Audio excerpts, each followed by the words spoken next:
चारधाम यात्रा में हर साल लाखों तीर्थयात्री आते हैं, लेकिन बावजूद इसके उत्तराखंड के अधिकारी, उत्तराखंड का सिस्टम, उत्तराखंड का तंत्र ये तय नहीं कर पाता कि रजिस्ट्रेशन को लेकर क्या सिस्टम होगा। इस बार जो बात आई है कि फर्जी लोगों को आने से रोकना है, अवांछनीय लोगों को आने से रोकना है, और 10 रुपए की बात आई तो सवाल है कि 10 रुपए में क्या कोई फर्जी व्यक्ति आने से रोक सकता है?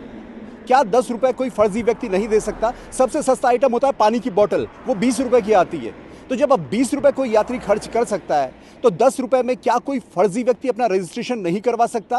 पहला सवाल। दूसरा सवाल यह कि हर साल क्यों ऐसी नौबत आती है सरकार के सामने कि रजिस्ट्रेशन को लेकर अलग अलग बातें आती हैं। कभी कहा जाता है कि ऑनलाइन रजिस्ट्रेशन होगा, कभी कहा जाता है कि ऑफलाइन होगा, कभी कहा जाता है कि आप दूसरे राज्यों से अगर आ रहे हैं तो आप ऑनलाइन करके आइए, फिर कहा जाता है कि जो ऑनलाइन नहीं करा सकते वो हरिद्वार ऋषिकेश में आ जाइए, आपका ग्रुप में ऑफलाइन रजिस्ट्रेशन कर दिया जाएगा।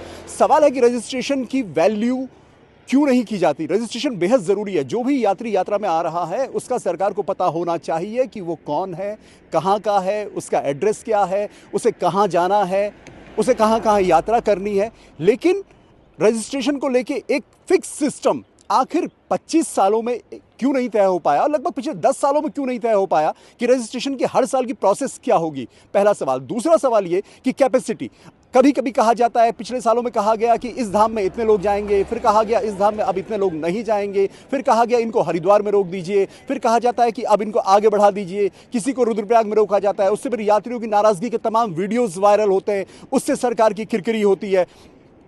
इस बार भी इसे अनलिमिटेड रखा गया है, कोई फिक्स नंबर नहीं है कि किस धाम में कितने यात्री जाएंगे।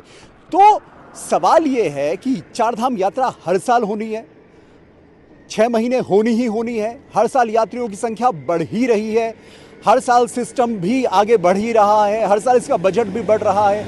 अगर आप 10 रुपए भी एक यात्री से लेंगे तो 50 लाख यात्री अगर आएगा तो 50 करोड़ रुपए आप जुटाएंगे। तो क्या उससे एक सिस्टम डेवलप नहीं हो सकता? क्या उत्तराखंड के अफसर जब यात्रा बंद होती है उसके 6 महीने सिर्फ घाम तापो अभियान में जुटे रहते हैं या फिर किसी काम में जुटे रहते हैं? और अगर घाम तापो अभियान में जुटे रहते हैं तो उसी का नतीजा होता है कि आप जब यात्रा शुरू होने की नौबत आती है तो आप रजिस्ट्रेशन और सिस्टम को लेकर कंफ्यूजन में होते हैं।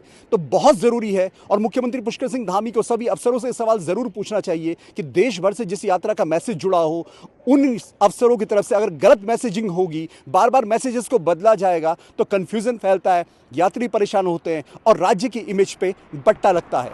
कैमरा पर्सन अनिमेश के साथ दीपांकर भट्ट, न्यूज़ पेज, देवप्रयाग।